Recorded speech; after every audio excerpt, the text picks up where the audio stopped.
Hi friends, ఇవాళ మనము street style chicken పకోడీని ఎలా తయారు చేసేసుకోవాలో చూసేద్దామండి. ముందుగా 2 kgs చికెను ఇలా బాగా క్లీన్ చేసేసుకోవాలండి. నేను 2 kgs తీసుకున్నాను. 2 times నీట్గా క్లీన్ చేసేసుకోవాలి. పెద్ద పీసెస్గా ఉన్న వాటిని చిన్నగా కట్ చేసేసుకొని క్లీన్ చేసేసుకోవాలి. నేను 2 kgs తీసుకున్నాను కాబట్టి 4 tablespoon కారం వేసుకుంటున్నానండి. రుచికి తగ్గట్టు సాల్ట్, 1 tablespoon జీలకర్ర పౌడర్, 1 tablespoon ధనియాల పొడి, 1 tablespoon గరం మసాలా పౌడర్ వేసేసుకున్నాం కదండి. ఇప్పుడు ఈ మిశ్రమాన్ని బాగా కలిపెట్టాలండి. 1 tablespoon కొంచెం ఆయిల్ కూడా వేసేసుకోవాలి. ఈ మిశ్రమం బాగా ముక్కలన్నిటికీ కలిసేలాగా ఈక్వల్గా కలిసేలాగా మనం కలుపుకోవాలి. అప్పుడే మనకు ఎక్కువ కారంగా, ఎక్కువ సాల్ట్ ఎక్కువగా లేకోకుండా ఉంటుందండి. నీట్గా కలిపేసుకోవాలి.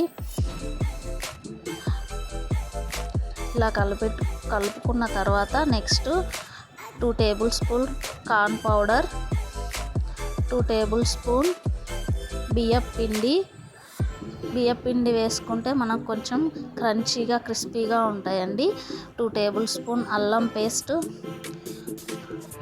కొంచెం పెరుగు వేసుకోవాలండి. లైట్గా పసుపు వేసుకోవాలండి. నేను 2 kgs చికెన్ తీసుకున్నాను కాబట్టి 2 eggs వేసుకుంటున్నానండి. మీరు క్వాంటిటీకి తగ్గట్టు మీరు ఎగ్స్ని కానీ మిశ్రమాన్ని కానీ తీసుకోండి. ఇప్పుడు ఫుడ్ కలర్ వేసుకుంటే వేసుకోవచ్చు, లేకపోతే లేదండి. Optional food colour. నేను ఫుడ్ కలర్ అయితే వేయట్లేదు. ఇలా బాగా దాన్ని మిశ్రమాన్ని అంతా నీట్గా కలుపుకోవాలండి. నెక్స్ట్ ఇలా ఒక 4 పచ్చిమిర్చిని పైన వేసేసుకొని లైట్గా కలిపేసుకోవాలి. ఒక నిమ్మకాయ కూడా మనం పిండాలండి. ఇలా కలవకపోతే లైట్గా కొన్ని వాటర్ వేసుకున్నా పర్లేదండి. ఎక్కువ పోసుకోవద్దు, లైట్గా వేసుకోవాలి. ఒక నిమ్మకాయ పిండితే చాలా బాగుంటుందండి. అన్నీ కలిసేలాగా మనం మళ్ళీ ఒకసారి కలుపుకోవాలి. ఆ స్మెల్ అనేది రాకుండా ఉంటుందండి. చికెన్కి మంచి ఫ్లేవర్ వస్తుంది నిమ్మకాయ వేయడం వల్ల. మీరు కూడా ఇలాగే బాగా కలుపుకోండి ఫ్రెండ్స్. ఇప్పుడు దీన్ని ఒక 5 hours 4 or 5 hours ఫ్రిడ్జ్లో పెట్టేసుకోండి. నెక్స్ట్ బాగా బాయిల్ అయిన వేడిలో ఒక్కొక్క పీసెస్ని తీసుకొని పైకి తెల్లే వరకు వేసుకోవాలండి. ఒక్కసారి అన్ని పీసెస్ని వేయొద్దు. మీడియం ఫ్లేవర్లో పెట్టి ఒక్కొక్క పీస్ని మాత్రమే వేయండి. అది పైకి తేలిన తర్వాత నెక్స్ట్ పీస్ వేసుకోవాలండి. ఇలా చేస్తూ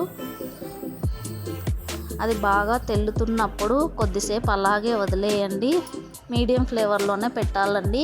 హై ఫ్లేవర్లో పెడితే లోపల కాలకుండా ఉంటుందండి.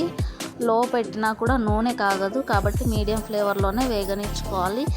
ఇలా కొద్దిసేపు అయిన తర్వాత కలబెట్టుకోవాలండి. ముందు కలుపుకోకూడదు. ముందు కలుపుకుంటే ఆ మసాలా అనేది సపరేట్ అవుతుందండి. చూసారు కదండి, ఫుడ్ కలర్ వేయకపోయినా కూడా ఎంతో రెడ్డిష్గా మనకు కనిపిస్తున్నాయి కదా. చూసారు కదా ఎంత బాగా వస్తున్నాయో చికెన్ పకోడీ.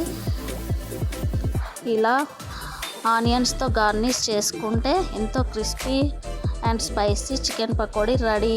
ఈ వీడియో నచ్చినట్లయితే please share and subscribe friends.